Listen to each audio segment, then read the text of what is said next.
Those who don't want to listen, if they are they're quite advanced, they can meditate lah. You want to do walking or you want to do sitting, but if you want to listen, as they say, listen to the Dharma. You must know how to listen to the Dharma. How to listen to the Dharma? We listen to what we have listened before. We listen to what we have not listened before. Okay? So what we have listened before, we listen again. Why? It goes deep into the subconscious. Then wisdom will arise. So it does not mean I've listened to 8 precepts. Every day I say 5 precepts, I know lah. It is not like that. We sink it deep into the subconscious. So that this one will carry forward over to your next lives. So you can practice. Okay? Once it is deep in the subconscious, your triple gem is unshakable. You will not be born as a non-Buddhist. You will be born where there is the teaching of the Dharma. So if you can listen again, and listen again and again, you will go deep down in subconscious. It may be a simple thing. It may just not to kill. I've heard of it many times. I still listen to it. Why? We must know how to listen to Dharma. You listen to what you have not listened before. You listen to what you have listened before. Okay? So there are a lot of first timers. We do go into the 8 precepts. Now, first, before I start, I wish to wish all of you success in your undertaking of these 8 precepts, and I say sadhu, sadhu, sadhu to you. Okay? Okay. Now, number 1, the 5 precepts and the 8 precepts are nearly as very close, except for a few differences. So, if every day you can keep your 5 precepts, it's very good. Okay, but 8 precepts, you can only maintain it, I suppose, in a certain environment. It's very difficult to keep 8 precepts on the road during walking. So this environment is very conducive for 8 precepts. Okay, and I think we have to thank our Reverend for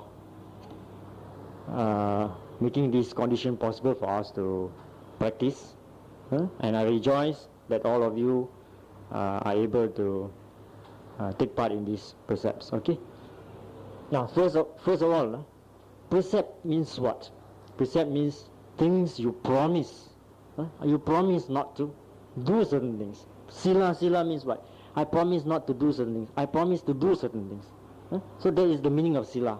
So okay, the first one is panatipata. Now, most important thing about precepts is practice, not intellectual. Some people start to argue. Oh, what is this? Am I killing or not? Can I kill a mosquito or not? You start to argue, then you will not practice. Most important thing, all the merits you get is from practice. Okay, now, to practice we must know what is the precepts. So number 1 we say, panatipata, means I promise not to kill. So what is the meaning of killing? Killing means you take life. That means you take life. Okay? For us, very simple. Normally we only take lives of animal. I don't think anybody has killed a human being here. So we only watch for the animal. Okay? Man, very difficult for us to kill, unless you want to commit murder, but not those who have taken 8 precepts. So we watch only the animal. So what do? How do we start? We start from the biggest animal. Okay, we are very lucky. We do not have to kill human beings. Number 1. Why? We are not born in places where there is war. So we should rejoice. We should take this opportunity to practice the precept of not killing. Number 2, we do not have to kill to eat, for example.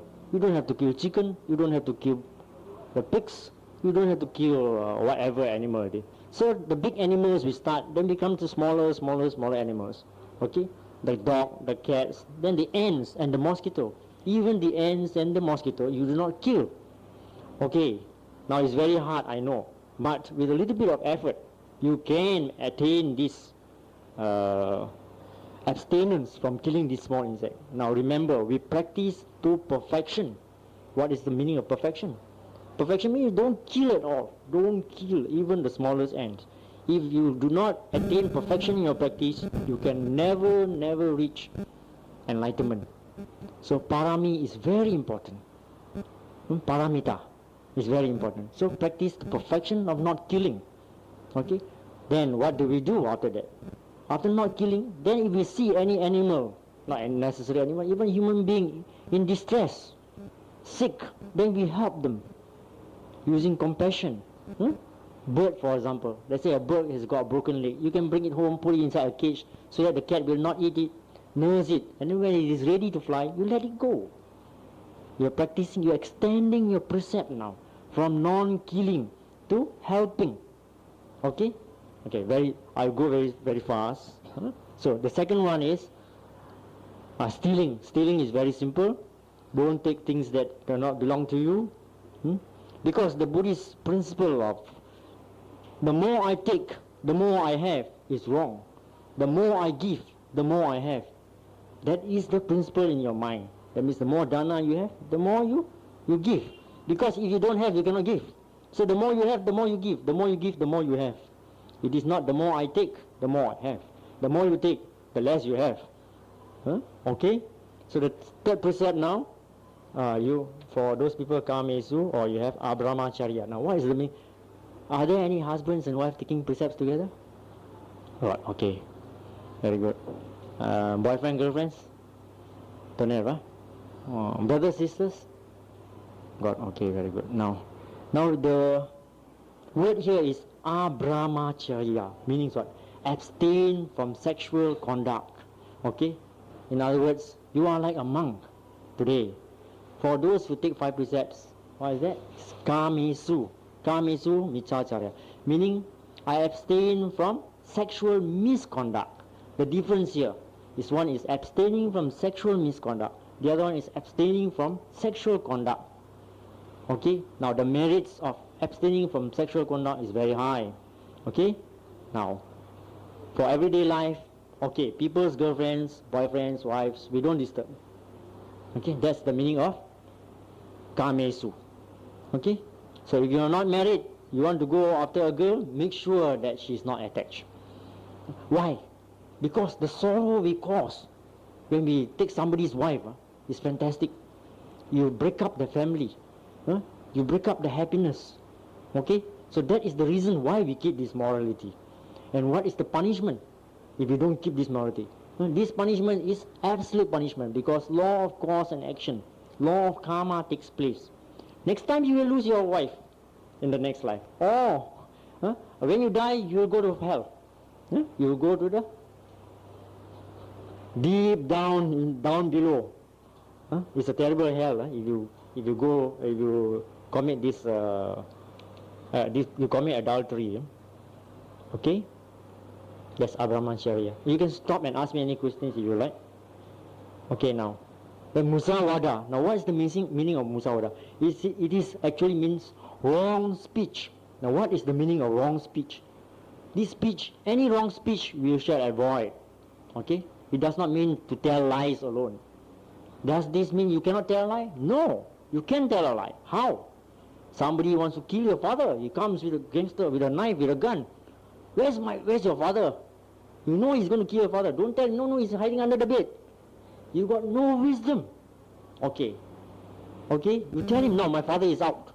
You have saved the life of your father. You have saved this man, this gangster, from committing murder, from breaking the precept. So you are doing something good.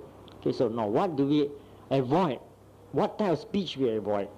Harsh speech. You know, when you can scold your kid, doesn't mean you cannot scold your kid. But you do not use curse words. Okay? You are naughty, you correct him. Don't do that. I'll kill you if you do that. Threaten him. But don't use some bad words. I should not record. Or free guy or something like that. Don't use that type of words. It's very bad karma. Because karma comes from 3 doors. The mouth door, the body door, and the mind door. Okay? So that is very important. So wrong speech. The other type of speech we avoid is gossip. Gossip can cause terrible consequences. You can make your friend fight. You can make a husband and wife break up just because of gossip. So do not gossip. Harsh speech, harsh words, gossip, you should not. Or just careless talks. Just simply chatter away. Why? Your mind is also scattered. You talk nonsense. It's not good for the mind. So that's why we avoid this wrong speech. Okay. Then you have Sura Miraya Majapan. That is not to avoid from taking liquor and drugs. Now, you notice that the first precept of killing, stealing, sexual misconduct or sexual conduct, and abstaining from wrong speech. Now these are absolute precepts. What is the meaning of absolute precept? I mean, you kill, there is already bad karma. If you use wrong words, there is bad karma. You steal, there is bad karma. But the next precept of not taking drugs and liquor is slightly different. It is not an absolute precept in the sense that if I drink a glass of beer, I just get drunk. I may go and sleep. So I do not commit bad karma. But, very important. Then you say, we can drink. No. Why we cannot drink? Because when you drink, you get drunk, we break the other precepts. So that is why we cannot control the mind. The other thing is the mind will become dull. So that is the idea of keeping this precept of not taking drugs and liquor. Okay? I don't have to tell you about the manners of drugs. You can read that from the newspaper. Now you have Vikala Bojana. What is the meaning of that?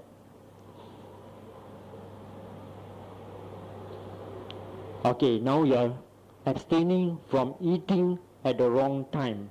Okay, now what does it say actually? It says you cannot, you see, during the Buddha's time, they did not have electronic watch. They do not have clocks. So they say that you cannot eat when the sun is above the head or when the shadow is the shortest. And you can begin to eat tomorrow morning. When you put your arm at arm's length, you can see the lines of the palm. You get it? During the Buddha's time. Now we fix because we have time. So let's say we start to argue. We become a bit intellectual on this precept. What do? We go and travel westwards. Every time the sun is above our head, so we can carry on eating. Correct? So that is not the point. Now the point is we want to abstain from eating. Why? Why? Because we eat to kill hunger. That is the reason why we eat. Not to enjoy sensual pleasures. Eating is not for you to enjoy. A lot of people, nice crab, nice coffee. Even I say at the moment I say, I think some of your saliva will come out, or shim moi, saliva come out. Because why? We get attached to the taste. You crave for the taste. So we are taking food as a sensual pleasure. And so we take food just to kill hunger. That's why in the Mahayana temples, how do they reflect on food, They say this is a medicine for me to eat so that I can kill this disease. Okay? And then the other thing is, before they eat, they say, they reflect on the food. Have I earned this food which I'm going to take? By earning the food does not mean you just work. No. Have I practiced enough? Am I mindful? Have I kept my precepts? Have I broken my precepts? Am I good enough to take this food? That means have I earned this food? Truly earned the amount of food I'm going to take. Okay? Now for meditators, I don't have to tell them. How do we take the amount of food? We take the amount of food we take, another 5 mouthfuls, we feel full, we stop. That means full minus 5 mouthfuls, we stop. We don't eat until we are completely or 100% full. Okay, so we remind. And then when we take food, we also are mindful of eating and eating and eating. Okay, so we reflect on the 4 foundation of mindfulness: taking the food, touching the food, chewing the food, tasting the food, and swallowing the food. So that's how we eat. Okay, I'll touch a little bit on vegetarian. Okay. Now why do we take vegetarian? We take vegetarian as an extension of the precept of non-killing. Number 1. Number 2, even let's say you are a vegetarian, you see the food down there, greed arise. You sapu the whole table. Don't care for others. No use. Why? Greed arises when you take the food. Huh? So your mind not pure. Okay? So when you take, anytime you take a food, maybe vegetarian or not vegetarian, mindful of taking the food. That is better than I am a vegetarian but greedy, sapu all, don't care about other people. Okay? Huh? So a little bit on that. Okay, that's on food. Huh? Now, this one, this is a very long precept to say. Na chagita vadita visukada. When I was a novice monk, for how many days I cannot remember this precept. And I noticed that just now you also cannot remember this precept because it's very long. So we start to break it up and to remember this. Okay, now what does it mean here? I undertake to take the training, the role of training to refrain from dancing, singing, music, going and see entertainment, wearing garlands, perfumes, beautifying yourself with cosmetics. Okay, so now we take 8 precepts. We cannot do all that. Why? There is a reason why. Okay, now, first of all, if you start to dance, what happened to your mind? Your mind is dwelling in sensual pleasures. In fact, all of this, music, entertainment, even wearing of garlands, perfumes, and beautifying yourself with cosmetics. All this, you are dwelling in sensual pleasures. Not only that, now what is cosmetics, for example? You put on lipsticks, you put on whatever it is. Now all that is actually earth. You are adding earth element onto yourself. Okay? In fact, you don't even put on watch is okay. Watch is a useful, what should I say, ornament on your hand. But we do not put on rings and chains and all that. Okay? You can stop and ask any questions anytime you want. Now the other thing is, I refrain from Mahasayana, Sachasayana. Uchasayana and Mahasayana. That is, I refrain from lying on high beds and sleeping and lying down. Okay, now why? Why do we refrain from sitting on high chairs, comfortable chairs, sleep on a very nice 4 inches Dunlop or 6 inches Dunlop or Dreamland? Tonight begins from tomorrow or something like that. Why? Why do we do that? Why? Because when we do down that, we also enjoy sleeping, which is not good. There is no effort being put involved in mindfulness. You enjoy sleeping. The Buddha says something, no? If you've got nothing to do, nothing better to do, go and sleep. Okay. But there is also something he says behind that. If you sleep all the time, you cannot become enlightened. Okay. So if you start to sleep every day on a nice bed, sorry lah, no practice of meditation, no mindfulness, therefore cannot become enlightened. Okay? Any questions? I'll touch on something like that because if I go, you go to what is Pana, Tipata, Anapanasati and all this, the insect must have breath. Then you become very... Okay, we cannot kill animals just now, going back. What else we cannot kill? Human being. Anybody know what else we can kill? Besides human being and animals? Can we kill a deva? You know what's a deva? Can a human being kill a deva? That's just for stimulate the mind. Can or not? If you're psychic, you can. Unless you're psychic, you can.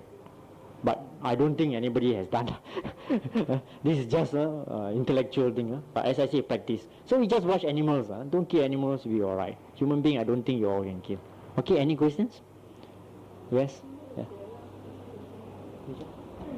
Deva. Okay? Deva. Okay, with that, I'll stop 8 precepts because I want to go into meditation. Yeah. What about chains which are worn for religious reasons? Do they count? Depends on how good or how long you have practiced. Okay? Okay. Now, how should I put that? What is the Buddha first? Okay, normally you wear the Buddha. Now what is the Buddha first? We must know what is the Buddha. The Buddha is the knowing mind. The mind that knows. What is the thing that the mind knows? Okay? The mind that knows is the Buddha, the enlightened mind. Okay? At any time you know. That is the Buddha. Okay? Not the image. Huh? Okay? Not the image. Okay? And what does the mind know when you are the Buddha? The mind knows Dharma. What is the Dharma we are talking about here? We are talking about meditation, mindfulness, cause and effect, form and mind, Trisinatra. That is what we are looking for inside ourselves. That I'll go through when we do our meditation. Okay? This it's not wrong to use, but if you are a good practitioner, you don't need to seek refuge in the Buddha image. The Buddha is inside you. Okay? But it is not wrong to use. We don't stop others who want to use. Okay? Yes? What about smoking? Smoking. If you can give up smoking, better? Is it inclusive in the... Yes. Yes. If you take 8 precepts, don't smoke. Okay? Don't smoke. You want your mind to be pure. You want to get the merits. Why do we want these merits? So that we can practice, become enlightened. Why do we want to become enlightened? Because we want to end suffering. After ending suffering, what do? We help others out of compassion. When we know, we help others out of compassion. Not when we know, we boast about our knowledge. Why? When we talk about Dharma, mana may arise, pride may arise. No. When pride arises, we must watch. We must watch. Okay? Oh, okay? Any other questions before I go into Vipassana? So those who know Vipassana, they like to listen, they can listen. And those who don't know, I think it's good for you to listen. Okay, now there are 2 types of meditation in Buddhism. One is called Vipassana, the other one is called Samatha. Okay, now what is the difference between the two? Now what is Vipassana? Vipassana is insight. INSIGHT. Insight meditation. The other one is called Samatha. Now actually when you translate Samatha into English, it's very hard to translate. So the nearest we can go is meditation on calmness. Okay? Samatha, calmness. Or calmness meditation. This is not correct. But it is the nearest I can tell you. Okay, to know the difference. Now what is insight meditation and what is calmness, Vipassana and Samatha. Now in insight meditation, we try and break concepts. We do not want to use concepts. We try and see things as they really are. Okay? For example, can you see this board? Actually, you cannot see this board. You can only see white color coming into your eyes. And when there's contact with your consciousness, you know there is a white color. But because of dual thinking, your mind knows that this is called a board. Because of perception, you compare your past experience. Your teacher tell you this is a board. To you now the concept arises. This is called a whiteboard. Okay? So we want to break concepts. We do not want to label things. We see things as they really are. This is insight meditation. Whereas you come to Samatha, you have to use concepts. Okay? For example, metta bhavana. You know what's metta bhavana? Cultivation of loving kindness. You say, may I be well and happy. May you be well and happy. There is a me there. There's a concept of me. There's a concept of you, I, happy. Okay? Or if you take the kasinas, okay, the 10 kasinas, earth, fire, water, you use concepts. Okay? Now, which one do we do? We are basically Vipassana meditators. But that does not mean we do not do any Samatha objects. We do. We do metta bhavana, for example. Why? To get rid of anger. Number 2, we go to a strange place. The first thing we do is to do metta bhavana. Okay? Before we start Vipassana. That is a rule which you must always follow. You go to a jungle, you go to a graveyard, you go to a cave. Before you start Vipassana, always remember, do metta bhavana. Why? There may be some beings around there who don't know what you are doing, and they may disturb you. Okay? So, okay, now we come to insight. There's not much time for me to go into insight. Okay, now what is insight meditation? Now, first of all, we must make it clear. Why do we meditate? That is a very important question to answer. Okay, why do we want to meditate and why do we meditate? Now, why do we meditate? We meditate for only one reason, to purify the mind, not to gain psychic powers. Okay, not for any gains. Okay, purify the mind. Why do we have to purify the mind? Because if you don't purify the mind, my gosh, your mind becomes more and more dirty and more murky. You do all sorts of bad karma. You will be born and round. You will be in samsara all the time. Okay, so we want to end suffering. So number one, we end suffering. Ending of suffering. Number two, what do? Not actually what you do. Purify the mind. You purify the mind. Okay? So, that is the reason why. Then when we have achieved, as I tell you, help others. Help others. Out of compassion, it is our duty now to tell our fellow members, come and meditate. This is the way to end suffering. Okay? Okay, now. What else you should know? Okay, there are a few things we should know. Are you all new to Buddhism? Yes. Are you all new to Buddhism? No, you know what is facing Nata. You know what else you should know? Oh, the precepts you know. Okay, never mind. I start from scratch.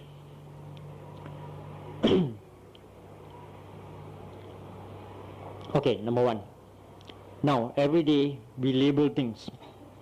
Beautiful house, beautiful girl, beautiful car. What happens when you start to label things? Greed arises when there is beautiful, when you add the adjective beautiful. When you say ugly man, ugly car, ugly this, what happens? Hatred arises. Okay? Okay? Then, when this thing is neutral to you, for example, you don't label, it doesn't disturb you, for example, but delusion may arise. Okay? So we want to get rid of what is known as the 3 bad roots. Okay? To purify the mind, you must get rid of the 3 bad roots. 3 bad roots. Why we call these 3 bad roots? It is inside us. So if the bad roots are there, you start to grow. You become a tree. The bad root grows. Now what are the 3 bad roots? Or the defilements. One is greed, hatred, the other one is delusion. These are the 3 bad roots. Now this is the cause of all your suffering. You suffer because of these 3 things, nothing more. Okay? You're greedy, you want more and more houses, more and more car. You got Datsun, one Mercedes, got Mercedes, one BMW, and got single story house, one bungalow, or the bungalow, one palace, and I don't know what else you want. Greed. Buddhism is not negative, no. It doesn't mean you cannot own a house. Yes, you can own 1 house, you can own 2 houses, but you must not be too greedy that when you do business, you cut people's business lah, maybe you murder his friend lah, or whatever it is, just to get the money to get all this. That is wrong. Okay? Now hatred. What is the most say what do you call that? When your hatred is at its peak, what happens?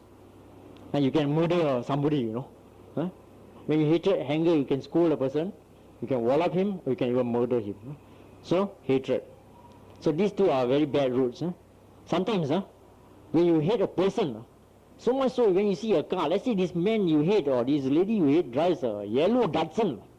You see any yellow Datsun, you get angry. Go on or not? Or you see this lady wearing red dress every time. You see a red dress, oh, you think this is a fellow. Maybe it is your friend. No, your mind starts like that. Hatred arises. Okay? And then what is delusion? Now these 2 are very easy to see.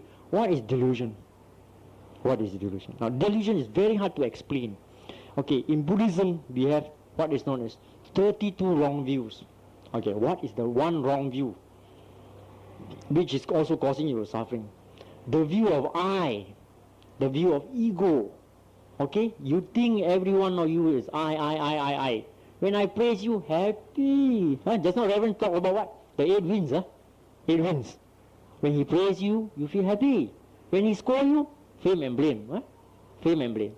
When he scold you, you get angry, so hatred arises. Okay, why? It's because of ego. Actually, there's no such thing as ego. There's no such thing as self. What are we made of? Okay, you know Reverend Songhua? Reverend Songhua, you ever heard of Reverend Songhua? City of 10,000 Buddhas. Okay, now he's got one form of meditation. I'm not good at Mandarin, so I put out the mic. Who am I? Okay, who am I? Okay, who am I? Okay, who am I? You will ask the question many times. Okay, there is no answer unless you know what is the answer. Okay, what is the answer? Now you are actually made of 5 things called 5 aggregates. Heard of 5 aggregates? Okay, you all heard 5 aggregates. Then I don't have to go. Okay, body. First aggregate, body. The body, the form. Okay. The second aggregate called the feeling. Okay, body very easy to see. Everybody got body. Second aggregate, what is that? Feeling. Good feeling, bad feeling, angry feeling, happy feeling, hungry feeling, feeling. Okay, it includes all the feelings. Vedana, all feelings. Second aggregate. Third aggregate, perception. Now what is perception? Perception is you compare your past experiences. For example, a child does not know there is fire or the fire is hot. To him, he got no perception. First time see fire, put the hand inside. Oh, hot. Draw the fire. Now the child has got perception of fire. So perception is comparing your past experiences. For example, sweet, sugar, you know it's sweet. Why? Because you got past experience of tasting it sweet. So there's perception. Body, feeling, perception. Third one is volition or thinking. Thinking want to become doctor. Thinking want to become model. Thinking want to become lawyer. Thinking want to become prime minister. Thinking want to eat. Thinking want to go home. Thinking want to take 8 precepts. So thinking or volition. Fourth aggregate. Fifth aggregate, consciousness. Eye, ear, nose, tongue, body, and mind consciousness. 6 consciousness. Now all these make up, add together, you call yourself Mr. Lim, Mr. What, Mr. This, Miss This, Madam This. Proud, big eye, stand like that. Ego arise. People scold, angry. Wall up other people. People praise you, happy only. So, Ravan say, you cannot avoid the 8 winds. So what do you do with the 8 winds? You have to watch the 8 winds. And do not let the 8 winds blow onto you. When it blows, tahan lah. Okay? Tahan the 8 winds. Okay? Don't let it blow. Okay? So this is because of one. Now there are many other wrong views. View of God the Creator. Buddhism don't believe in God the Creator. What else are wrong view? There are many other wrong view. View of what? For example, you cut chicken and offer to the gods. That is a wrong view. Why? You have broken your precept. Okay? So there are many wrong views. We'll go to, if I go down there, tonight you cannot finish. Okay, so we want to get out of these three bad roots. So that is 3 bad roots. Now you need to know one more thing. 3 signata, or the 3 signs of the world. Okay? Number 1 is impermanence. Impermanence. Number 2, anicca, dukkha, or suffering. Okay, they use the word suffering. Suffering. Third one, non-self. Okay, actually, anicca, dukkha, anatta. Now, what is the meaning of impermanence? Everything in this world is impermanent. But we don't know. We think that everything is permanent. I buy a new car. Oh, don't touch my car. I buy a record. Don't touch my record. You want to play, don't touch the middle, touch the side. Videotape, don't touch there. Why? Because we think that is permanent. We are attached to it. We get angry because we are not aware of law of impermanence. We think that we cannot die. We won't die because we don't know that everything is impermanent. What else is impermanent? Even the floor will break. This floor one day will break. It is durable, but it is not permanent. Okay? Number 2 is called dukkha. Now suffering is, as I say, once you translate into another language, it is a shade of meaning is lost. Now what is suffering actually? What is suffering? The actual suffering you all know. Sick is suffering, old age is suffering, birth is suffering, death is suffering. Okay? Actually the word here means non-satisfactoriness. Because why? Everything flows. You keep on flowing. This thing is now decaying all the time. You are decaying all the time. Because of that, it is non-satisfactory. And this is explained in layman's language. When you do vipassana, suffering is something different, you can see. Non-self, just now I explained a bit on the delusion. And the other thing non-self you should know is, you cannot control. For example, I want to walk with the right foot only, cannot. I want to sit all the time, cannot.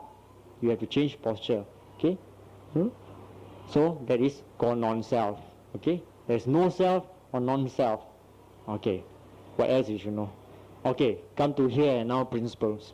Now, you think of the past, you think of the future, you sit down here, you think of the past. So and so last time tell my mother like this, my mother caned me, I'm very angry with him. Tomorrow I see my wallop. That happened when you were small. You see him straight away, wow, get angry, you want to wallop him. Why? Thinking of the past. Then you think of the future. I want to become lawyer, I want to become doctor, I want to become what, I want to become monk, I want to become this. You are thinking of the future. Okay. Now, what is the Buddhist principle? Actually, we cannot do anything about the past. You kill a man, cannot bring back to life. Actually, you cannot also do anything about the future. You cannot. But if you dwell in the present, your future can be alright. How? You want to become a lawyer, study lah. And you become whatever, dancer, dance lah. Or barely go and learn lah. Okay. Okay. So we cannot do anything about the past. We cannot bring back to life. So okay, we are trying to dwell in the present. Okay. So in Vipassana, what we do is we always dwell in the present. We are mindful of the present. Okay? Mindful of the present. So now present. Now. What is happening to us? We look at ourselves. Okay? Now. What else you should know? Okay, now. If inside is peaceful, outside is peaceful. Now here. Inside peaceful or not, all of you? Peaceful, Take 8 precepts. No need to see anybody fighting, quarreling at home and all this, Okay, very good. So inside peaceful, outside also peaceful. So very, very nice. If inside not peaceful, outside peaceful. Now very peaceful, but you are angry. You see somebody. Oh. So if outside peaceful, inside not peaceful, not peaceful. Okay? Now outside not peaceful, there is a war here. If you are a good meditator, you can sit down. Nothing happen. But a bomb on the floor, you want to die, run away, I use wisdom. Okay? So we always watch the inside. Make the inside peaceful and blend with the world. Okay? That is what I have to say about Vipassana. Okay. To achieve all this, the exercise we call Vipassana meditation is very simple. So we watch what is happening here and now. Here and now, don't use labels.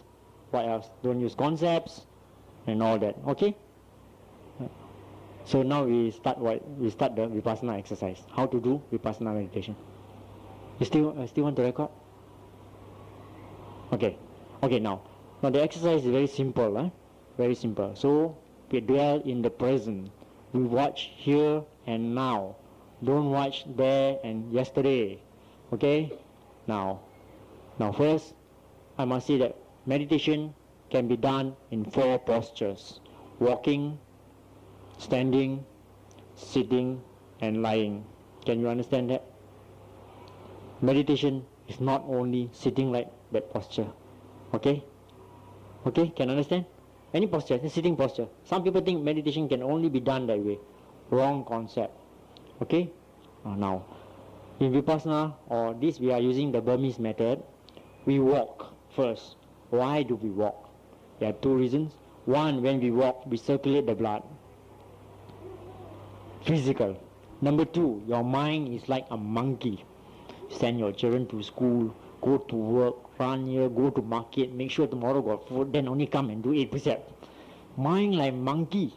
So this monkey must be arrested. If you stay away, put the monkey in the cage, he will try to break out. So now we tame the monkey slowly. So we use this, concentrate on walking meditation. Walking meditation. Now what we are trying to watch here is watching physical and mental processes. Remember this, very important thing. Mindfulness of physical and mental processes. Actually now what is happening to you all?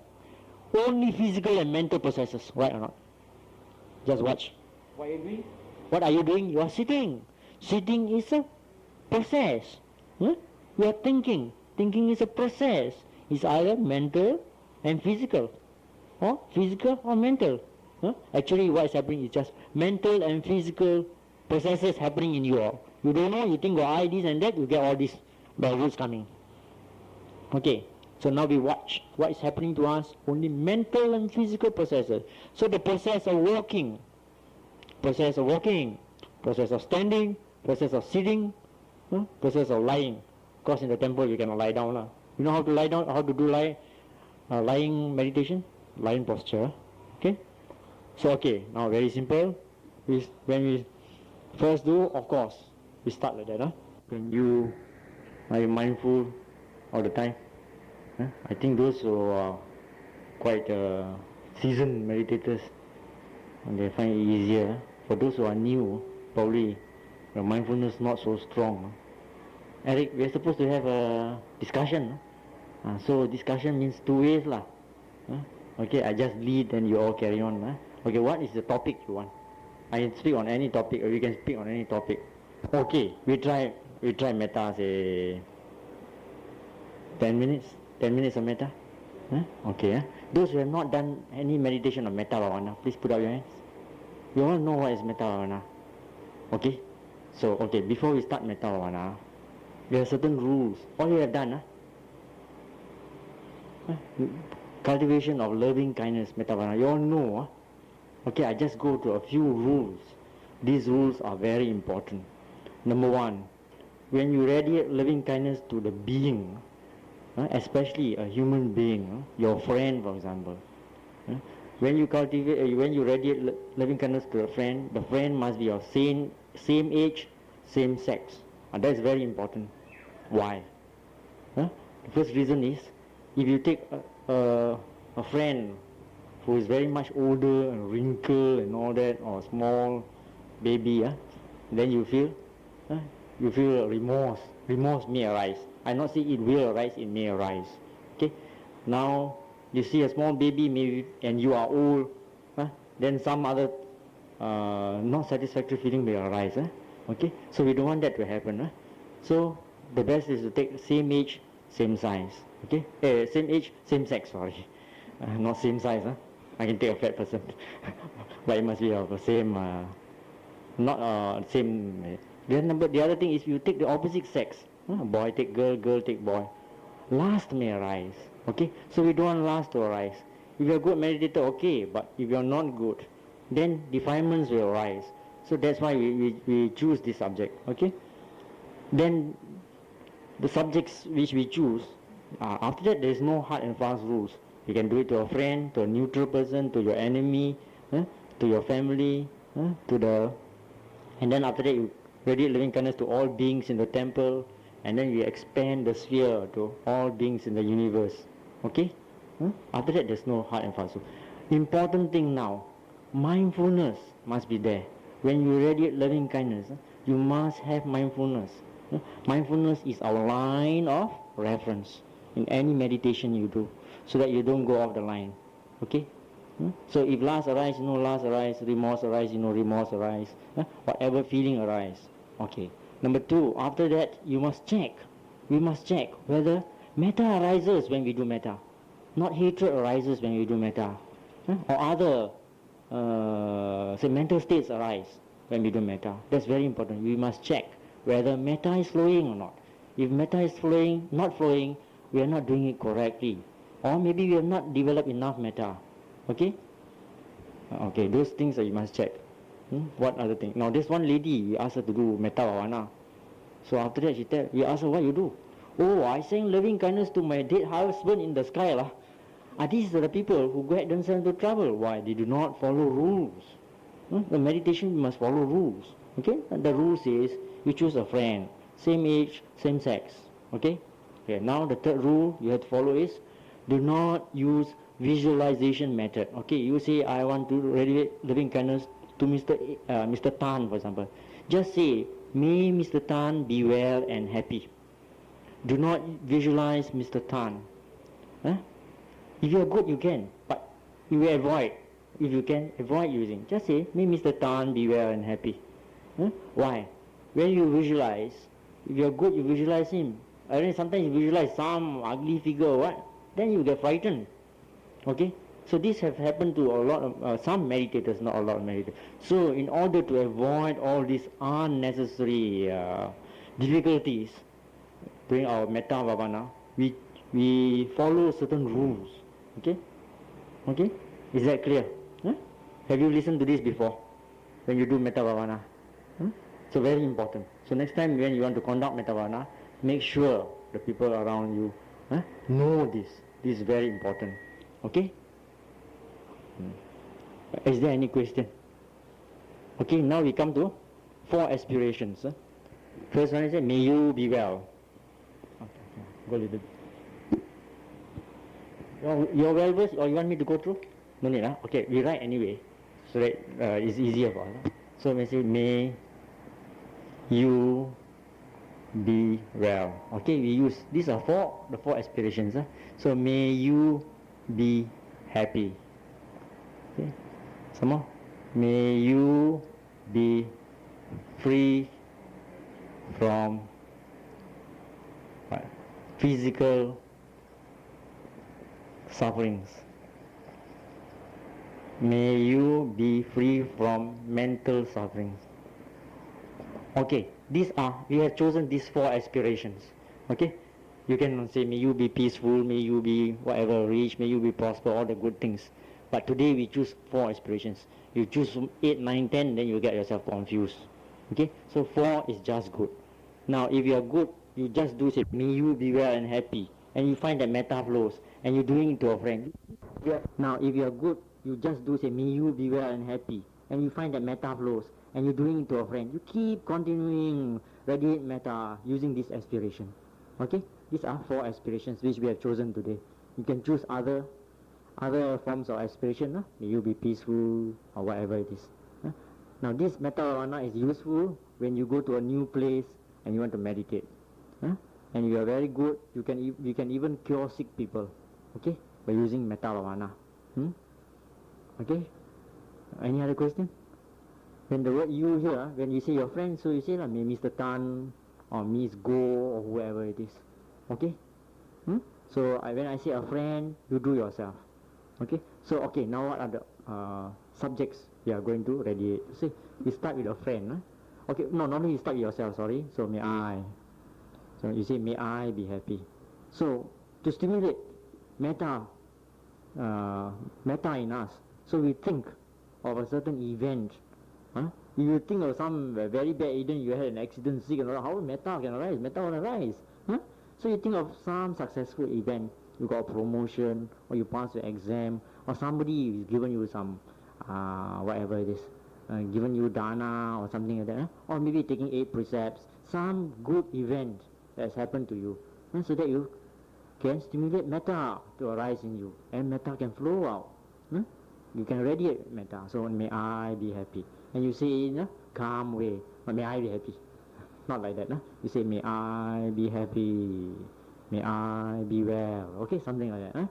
Then you say to yourself, and then okay, then we have a friend. So a friend. So I will say, may you be well, may you be happy. You, so you put say Mr. So and so, Mr. So and so, or Miss So and so, or Madam So and so. Okay. Then we radiate loving kindness. Okay, what other subjects you do? You don't use enemy lah. Okay. You use say, may my family lah, like that. Okay, family. Just think of the word family lah. My family, the family. Okay, as a whole. Okay. Then we radiate loving kindness to all beings in the temple. All beings in temple. Okay, then we expect all beings in KL. Okay, all beings in Malaysia. Okay, then all beings in the world, and all beings in the universe. Okay, then we slowly come back into our own world here. Okay? Briefly, that's why even you have done Metta Bhavana, something like that we are going to do. Okay, any question? No question? No question? Okay, clear? Okay, I know you all are very good at this. Okay, now take a deep breath and relax comfortably. Okay, we do until 4 o'clock. 15 minutes. Okay, slowly. Now, okay, take a deep breath. Relax. Breathe out. Take another deep breath. Relax. Release. Okay. Now, think of something that has happened to you. Something happy. Think of the incident. Okay. And now, you say the words to yourself. May I be happy. May I be well. May I be free from physical sufferings. May I be free from mental sufferings. May I be well. May I be happy. May I be free from physical sufferings. May I be free from mental sufferings. May I be well. May I be happy. May I be free from physical sufferings. May I be free from mental sufferings. Okay? Say it to yourself. You have done 15 minutes of metta. Okay? Anybody got metta flowing? Can feel got metta? Can check got metta? Huh? Got metta? Got metta? Huh? First time you can feel calm, got metta? Huh? Can feel got metta flowing? You know what's the meaning of metta or not? You can feel there's metta. You feel something good. The feeling there. Check your feeling. Vedana. Feeling. Check feeling of metta. Anybody got other types of feeling beside metta? Anybody got upeka? Anybody got?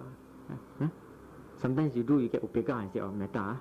Okay? You know what's upeka? Equanimity. The day when I was doing it, the lightning was brown. I didn't nothing because I reached upeka already. Okay? I think we do a bit of 4 Brahma Viharas better. Okay? Since you are about metta. Okay. So we do 4 Brahma Viharas. Can I have the dust? Since you are in metta, okay, now 4 Brahma Viharas. What is 4 Brahma Viharas? Okay, these 4 Brahma Viharas are very high mental states. Okay, for example, just now you were practicing metta. Metta is a very high and very good mental state. You can always maintain metta. Let's say when you pass away, metta was flowing. Then you born in Brahma world. Okay, no, the same in fact, no, same in fact. What is the same in fact? Actually, it's not same in fact. It's just same in sun. The 4-face God, 4-face Brahma God. The faces represent the 4 Brahma Viharas. Okay? So the first Brahma Vihara, what is the meaning of Brahma Vihara? Vihara is a place. So Brahma is very high. Gods, Brahma gods. You know 31 planes of existence? You all know, 31 planes of existence. Okay. So Brahma Vihara.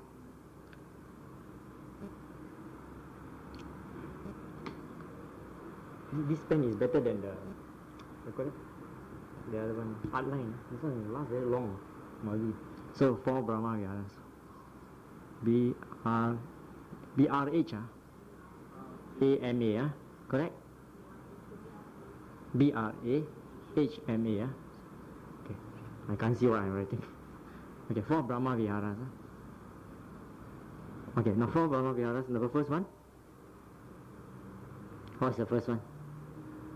What's the first one? Okay, discussion, Metta. Okay, metta. You say it's metta, okay.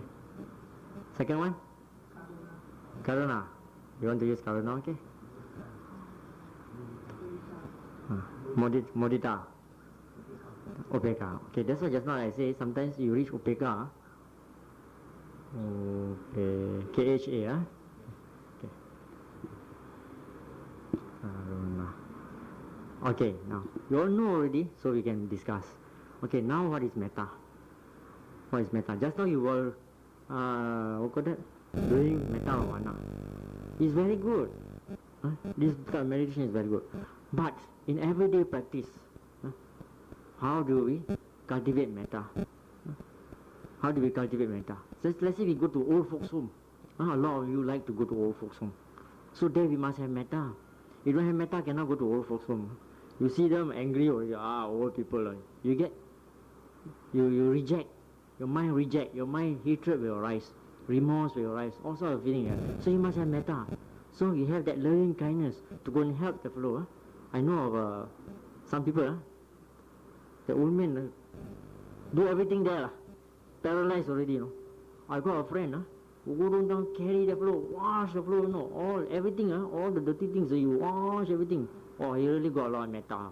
And this is actual metta. Not only may you be well and happy. You say, may you be well and happy, may you be well and happy. What happened to him there? All the dirty things that you don't have him, no metta. Oh, metta only like here only. So that's what you must do. Okay? So that is metta. So the other metta is at home, for example. Brothers, sisters, father, mother, you must have metta with them. Or you work. During your work, you start to fight with people or something. Boss get angry already. Use metta on him. May you be well and happy. Can work or not? See how good you are. If you are good, the fellow smile at you, Try it. So that is the power of this practice of metta. And this is a very high mental state. It is loving kindness. It is different from the love of boyfriend and girlfriend. Okay? That is what called loving kindness. So that is the Buddhist meaning of love. Okay? Anybody wants to add anything? Discussion? Discussion? Anybody knows, got any experience of your metta? You can share with your friends. Anybody has done metta meditation to help a sick man? You can, you can. If you say every day we do metta as a group, okay. 8 to 9 we do metta every day. Okay? Then you go and help a sick man. Can work. Okay? Veron Sujivo say what, Mary? About metta? The best type of meditation is metta. But the only problem is cannot get enlightened. Cannot get. That's why we have to do vipassana. Doesn't carry us to the enlightenment. And it helps us in the enlightenment. It helps us in enlightenment. But that doesn't mean we don't do this. Yes, we do. The other thing why we do this, you can correct anger in you. That's the usefulness of metta. If every day you are angry, you do a lot of metta. Sometimes you are so angry that you cannot do vipassana. Sit down in anger, man. Wow, face all red. Anger, want to fight with the Lord. Sit down only. Think yesterday, my mother scolded me. My brother, he go and poke fire. Wow, go back, I want to wallop him. Every day this thing or thing come out. A family quarrel. Okay? Something like that, I guess. So, you start to cultivate metta, you find that your brother will start to like you, your mother will start to like you. Then when you come for vipassana cultivation, then it's also easy. Okay? Anybody got this sort of experience? Yes.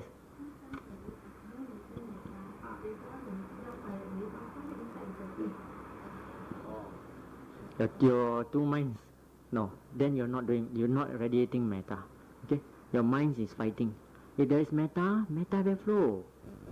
Okay? Then you not have put enough effort into radiating metta. Must practice more in daily life, practice more in meditation. Okay? Slowly build up metta. Okay. Now we can even radiate. I know of a friend who can recite the Metta Sutta, radiate loving kindness. You know the snake? Snake go like that, you go and pat the head. I know of a friend, but don't try it. Okay. Metta is so good. But you always just remember one thing about metta. When you do metta, you must also have upeka. I come to that later. Okay? Otherwise, animal also will follow you. Wait, no? Because so much metta, animal also follow you. Dog also follow you. So you must remember. Okay, now what is karuna? Karuna means compassion. Okay? Now a lot of people now like to pray to kunyam, because the practice of kunyam is what? Compassion. Where is kunyam? I think it's Bodhisattva. Where? What realm, you know? Limitless space, limitless mind. That's what is supposed. He or she is supposed to be there. So karuna. Okay, what is the meaning of karuna?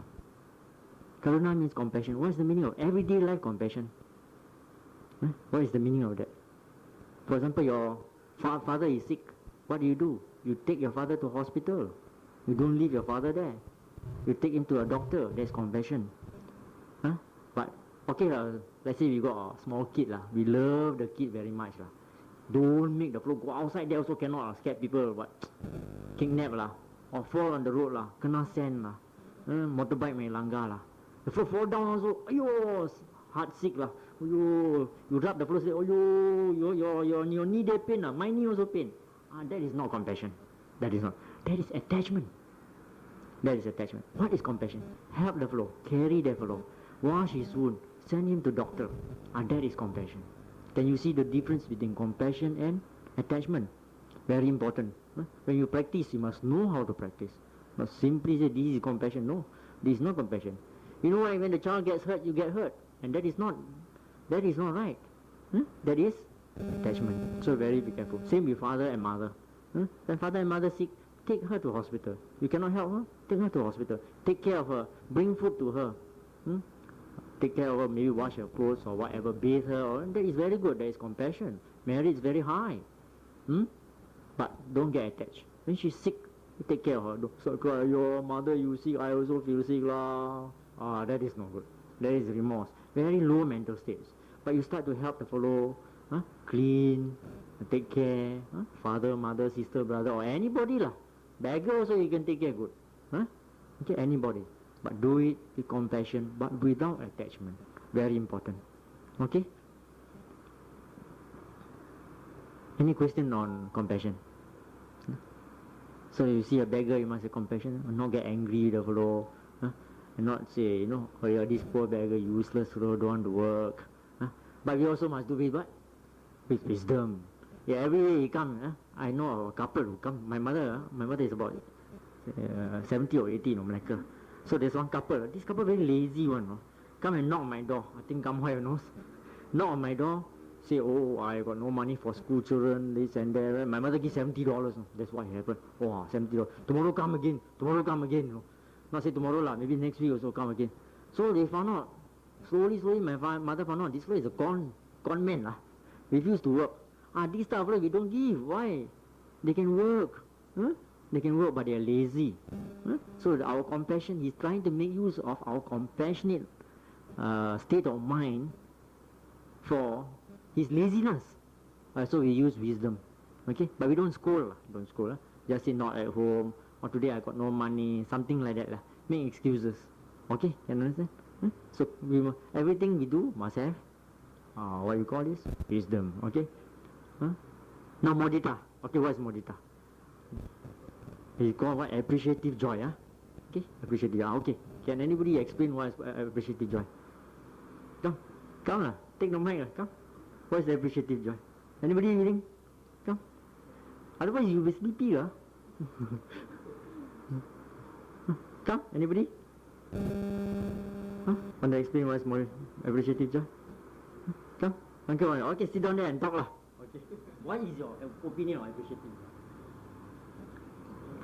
For example, if somebody is successful, then you feel happy about it. That is appreciative joy. You got any example? You have done it before? You have Example, say a colleague gets promotion and all that, you feel happy for him? He should belanja me. Okay, no, that is actually what is modative joy. Now, if without modita, what happens?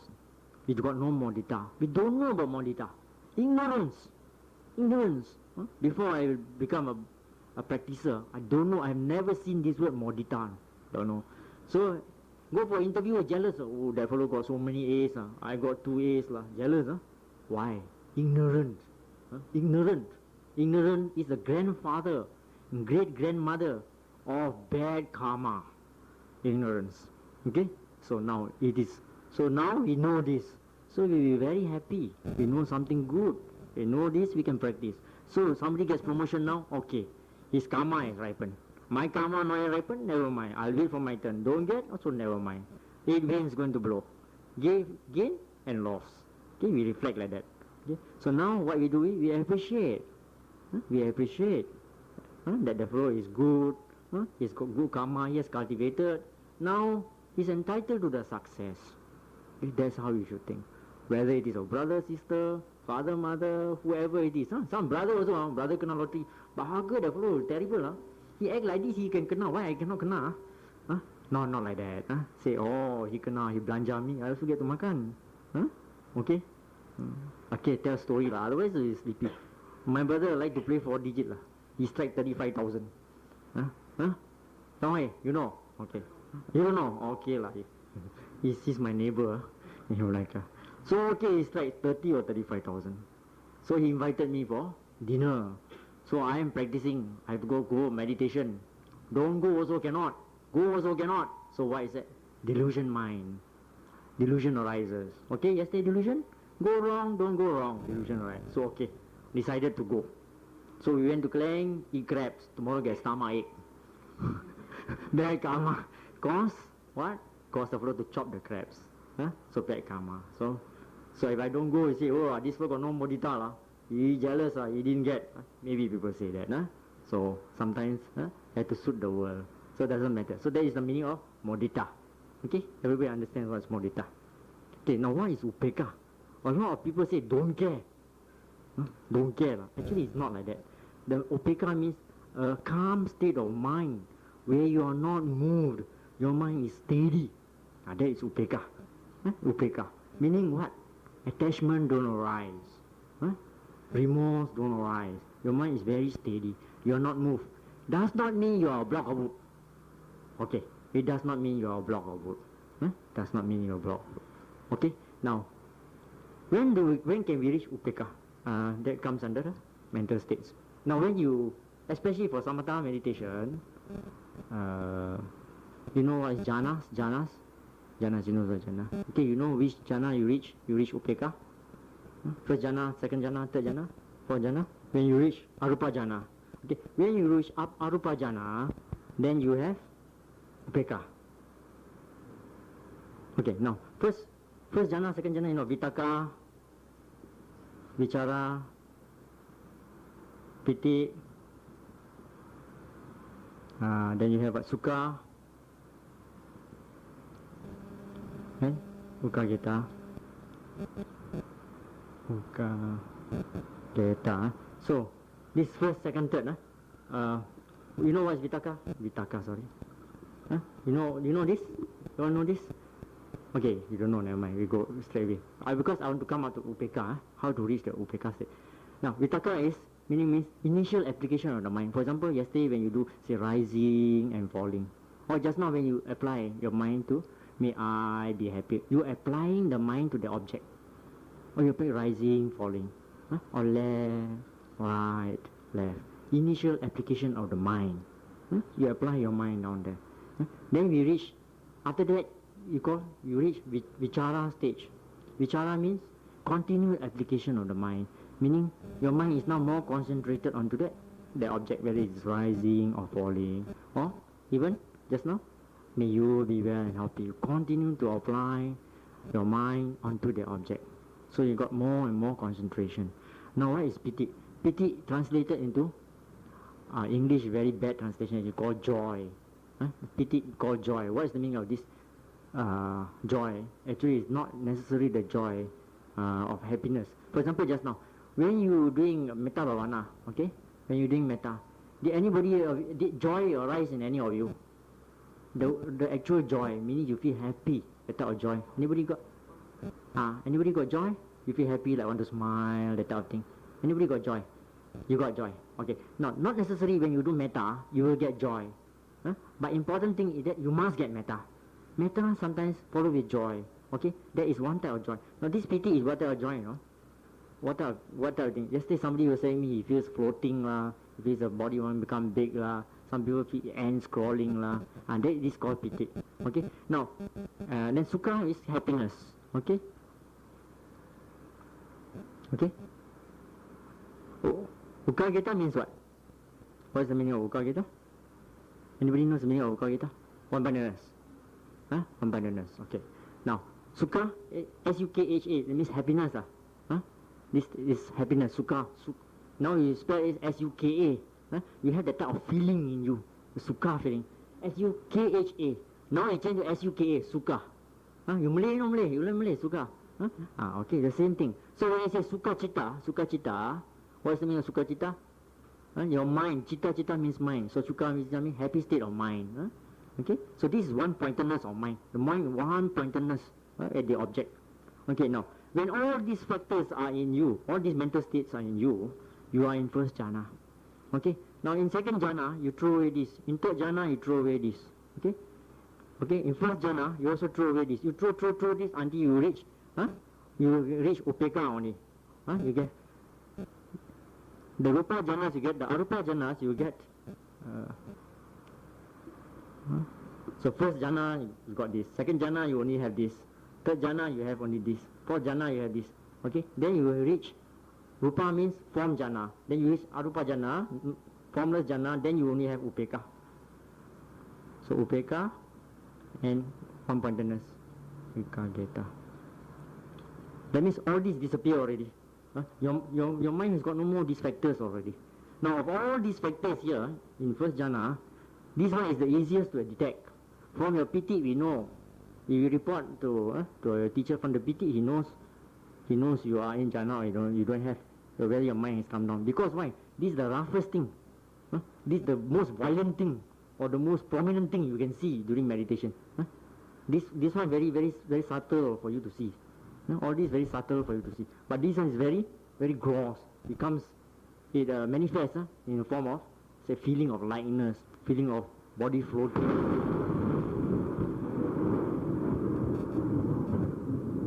Okay, go upeka or not? Go upeka or not? Okay. So note, sound. Okay. Okay. So now this piti, you can see insects crawling lah, and from this you know. So from this you can judge. This the only, not say the only lah. This is a very good pointer from your meditation reports. We know whether you have reached jhana.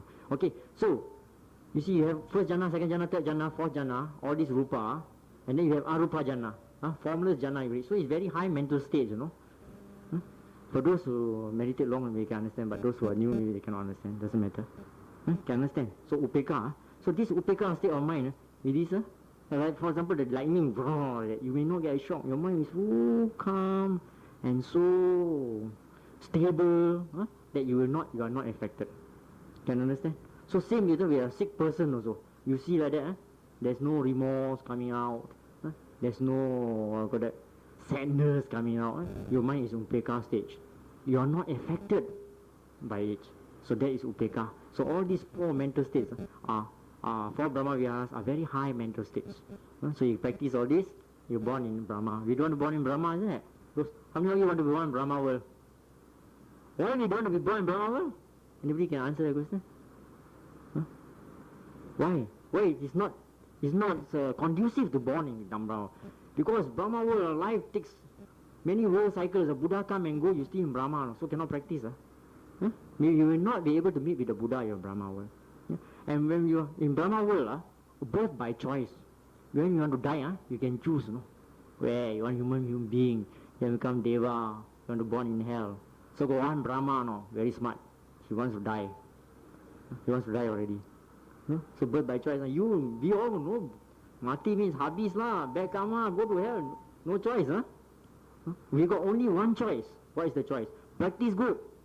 Born human again, okay, and meet with the Dharma. Yeah, this is one story lah. This is one story. I think where Reverend Jawana tell me this story. Okay, you can't say. You know why? You can. When have you cultivated? You will not be born like that. When you reach first sainthood. Okay, when you reach first, if not, delusion is still in you. Even you reach first sainthood, you still got delusion. You 50% of delusion not cut. Okay, only first sainthood can guarantee you. You got a passport lah. Passport chopped already. You can born more 7 times. Other than that, sorry, you can't. Even Brahma, even Deva, Brahma all got what? Got refinements. You know Te Chi Kung story a lot. Te Chi Kung, you know what's Te Chi Kung? Got that, the earth god. People, small boy go and kick football, kena the this thing, and then go and mansi and tell the fellow, oh, this fellow kick. You know why? Devas still got refinements. So that's why Devas can take revenge on you. Okay. but not bodhisattvas. Bodhisattvas, most of them, defilements almost no more already. So they will use compassion. For example, you go and take a statue of the kunyam and say, punch it or whatever. Nothing will happen to you. Kunyam won't do anything to you. But because of your bad karma, she has reached so high state already, there will be immediate ripening of karma. Okay? So that Brahma has not, he's got some wisdom, but he's still got some delusion. Okay? Now, what happens to, if you say, walap the kunyam's image, you kurang hajar a bit walap, what happened to you? What happened to you? Immediate ripening of karma.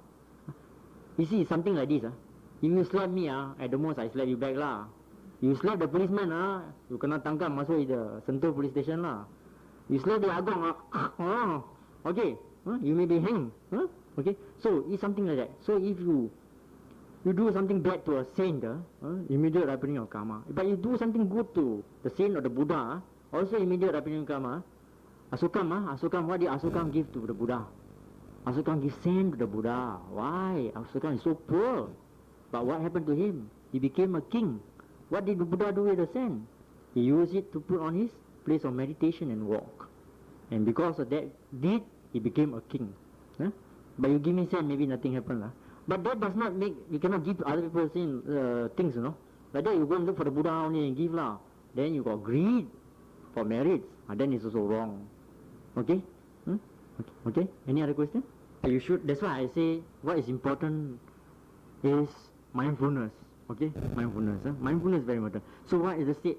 What is the state that arises, for example? Remorse. So quickly throw it away, come back to may you be well and happy. Come back. Throw it away, come back to may you be well and happy. Come back. But you're good, your concentration is good, then your, what you call that? This thing will not arise. It depends on how good you practice. But for beginners, this will arise. Okay. Another half an hour. So we go into the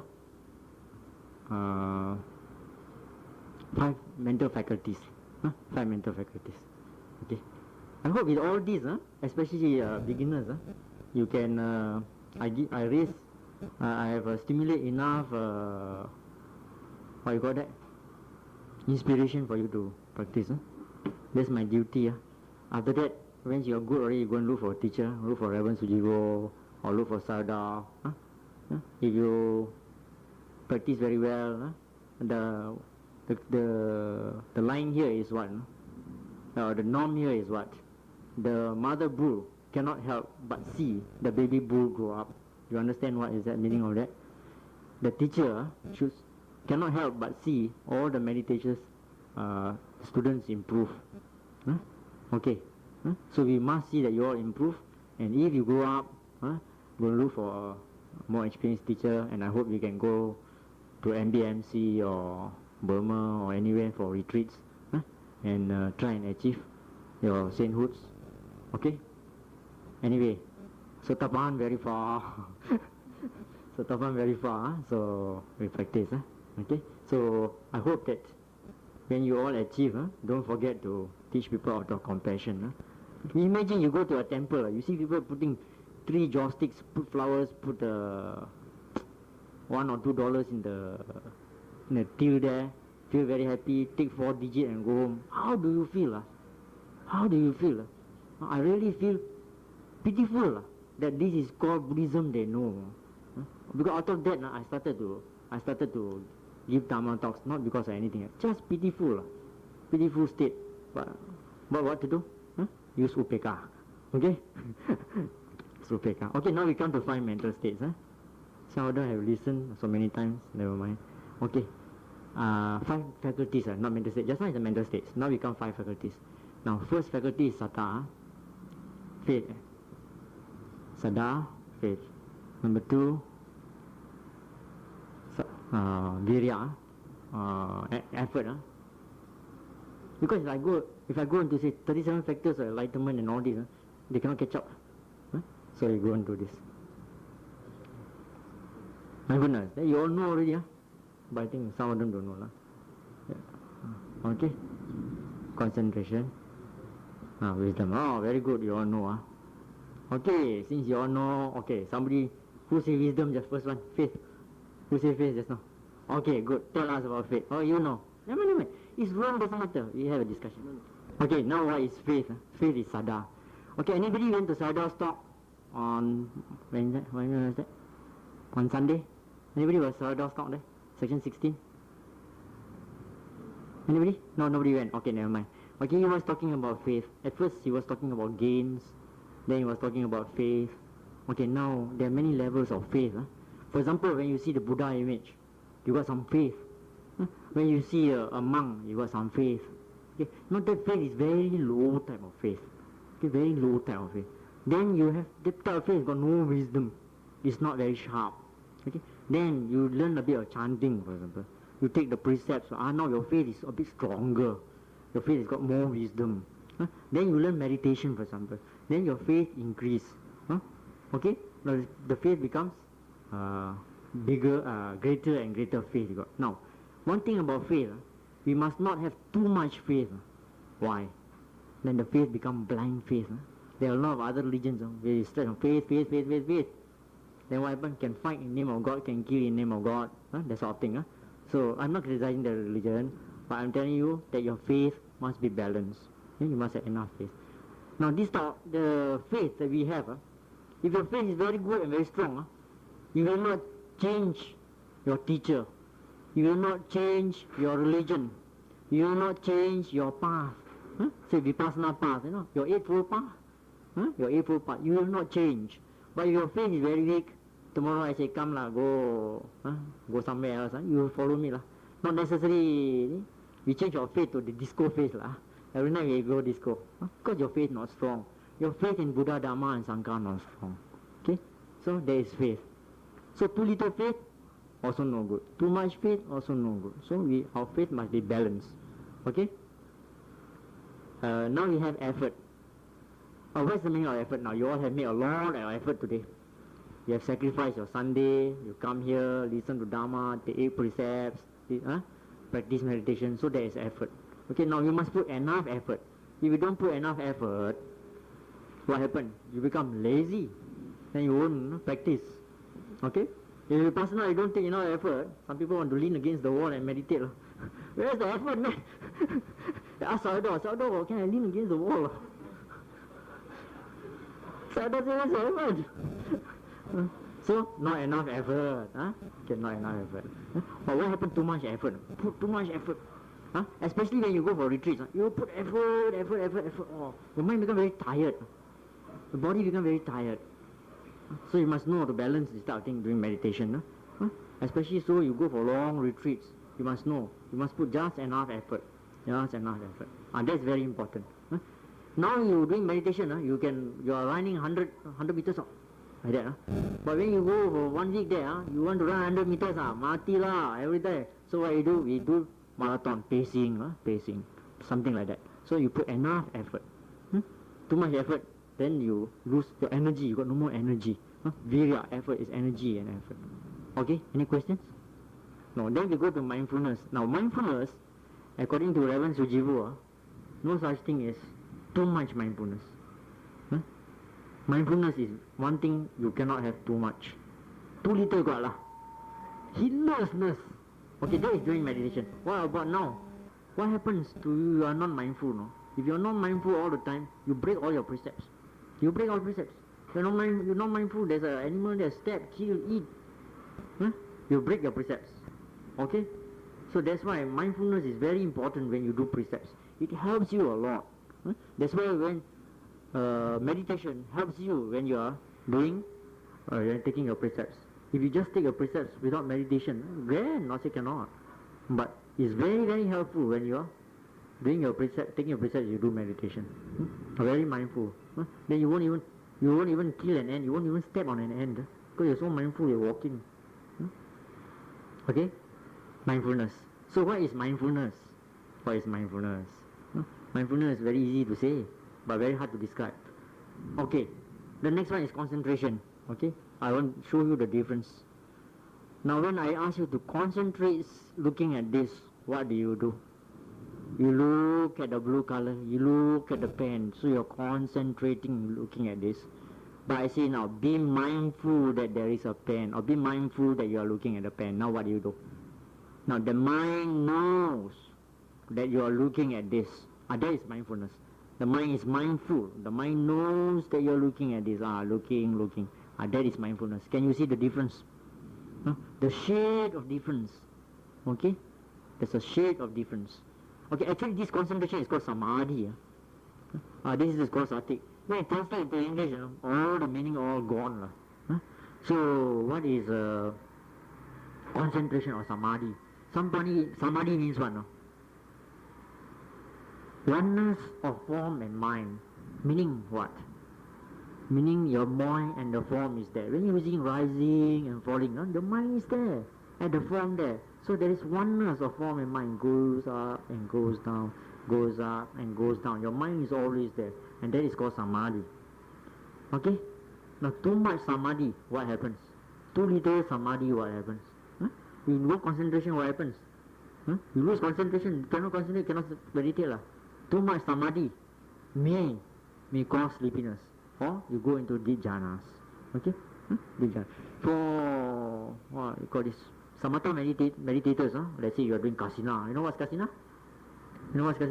Earth, fire, water, that type of, we don't do When they're doing that, they want your mind to be in oneness with the mind. Let's say you're doing earth, this is a piece of earth, you see earth, you look at it, you want your mind to concentrate, you want full concentration until your mind can see the earth. You close your eyes, can see the earth, open your eyes, can see the earth. You need this. You need this. This must be 100%. Then okay, you want like that. But vipassana, no. Vipassana, you want a balance of this. 20% each. Okay lah. 20% each. Something like that. So what is wisdom? Panya. Now what is wisdom? You got no wisdom. Anything you do wrong. Anything you do is not only wrong. Stupid, you do it stupidly. Okay? So when you do everything, you must have wisdom. Like I say, somebody kill your father. Something like that. All this must have wisdom. Anything you do must have wisdom. You don't have wisdom, all this you do targuna. You all do it wrongly. You do it without the aim. You do without results. Then all this become useless. Okay, now how to get wisdom? Okay, by listening to the Dharma. That's number one. Number two, by investigating the Dharma that's happening here. Okay? The real Dharma that's happening to you. This is how wisdom may arise. Okay? Of all the wisdom, what is the most powerful wisdom, Intuitive wisdom. What they call is yana. Intuitive wisdom. Now this intuitive wisdom, when you meditate, it will arise. You will know what is this intuitive wisdom. It will teach you what is form, what is mind, what is trisinghnata. It will teach you, your mind. You can see this. This intuitive wisdom will arise in you. Okay, we start with cause and effect. Cause and effect. Okay, now what? Well, no form and mind cannot go cause and effect. Okay, must do form and mind. Form is rupa. Okay. It's called nama. Okay. Now what is when you see, Malay fellows talk rupa dia lawa. Shila Majid rupa dia mala. Okay. You're taking precepts, must not say that. Okay, never mind. Okay. Shila Majid is rupa dia lawa. What is the meaning of rupa? Rupa means form. The form is nice. So the Malay language comes from Sanskrit. Sanskrit, and then you have a milder, a more Pali. We evolve Sanskrit Pali, and then Nama. Nama now you call name. So we don't, it's not very nearly related to the mind. Okay? But actually it means mind. Okay? In the form of mind. Okay? Now you notice that there are two types of mind. One is called Nama, the other one is called Chitta. Okay? There's a difference in it. Okay, now form and mind. Now in this world, you look around you, you go everywhere in the world, America, you fly, you go on rocket, everything. Only got 5 pairs of form and mind. Nothing more. Okay? From number one, color. Color is that? Or light or color. Then your mind, eye consciousness. Eye consciousness. Then second one, ear, sound. You can hear plenty of sound. So ear consciousness. Okay, then you have your nose, smell. Smell consciousness Words got no meaning. You can do auditory consciousness and all that. No, you can use very, what call that? Bombastic words, mean no meaning. Smell, eye, nose, tongue, so taste consciousness, okay? Touch, touch, or skin consciousness or touch consciousness, okay. Okay, now you go anywhere in the world, every day, office, house, everywhere, only got these 5 pairs of form and mind. No more. No more. Got any more or not? No more, no more, only the external lah. Okay, external. You go anywhere, you cannot see. Anybody can see extra? Tell me. Oh, the was. That means super, super. For us human being, you can only see this, Okay. The superhuman, you can see something. Okay, now actually there's another one, which is mind and mental objects and mind consciousness. Okay, so we call mind and mind consciousness. Mind consciousness. Okay, mind and mind consciousness are there actually only 6 pairs of form and mind. You cannot smell with the nose. You cannot smell with the eyes. You cannot hear with the eyes. You cannot touch with the eyes. Actually can touch with the eyes, but there is a skin actually. Your eyes can touch something very pain, but there's still skin. It's not the retina there. Okay. Then why? That means you can only see with the color. You can see only color from your eyes. You can hear sound with your ears. You can smell with your nose, or the consciousness. The nose is actually only apparatus. So this is only form and mind. So everywhere you look, only got this. Okay. Now because of this, what arises? You have this, then cause and effect arises. Okay. Now you cannot actually see me, but you can see some colors. So the cause, what is the cause? The cause is the light or the color. Okay, this color is the cause. Now what is the effect? Effect is you are seeing this color. Let's say cause and effect. Okay, so now we make it a bit more interesting. Then you start to add adjectives to the color. You say good color. What is the meaning of good color? Boyfriend come, girlfriend come. Oh, good color already. Happy, happiness arise. Greed arise. Greed arise. You see boyfriend, wow, 1 already. See girlfriend, 1 already, God, oh God, make like that. Okay, never mind. Okay, why? Greed arises. This is due to the law of cause and effect. There's a cause. What is the cause? The cause is the color. The effect, you see it. And then greed arises. Okay, bright color come, enemy come. Oh yeah, hey perfect, yesterday catch me, habis lah. So, you see bad color, the bad color. You see hate prefect, yesterday catch you, habis. Oh, today I want to wallop him, man. Okay, so that is the bad color. Now the cause of your anger, for example, you see him only get angry. Get angry. So that is the cause. The effect is anger. Okay, actually it's just color. You see him only. You didn't smell him. You didn't touch him yet. Already got anger. Okay, no contact yet. Got anger already. There is contact actually. The contact at the eyes. There is contact at the eyes. Contact at the eyes.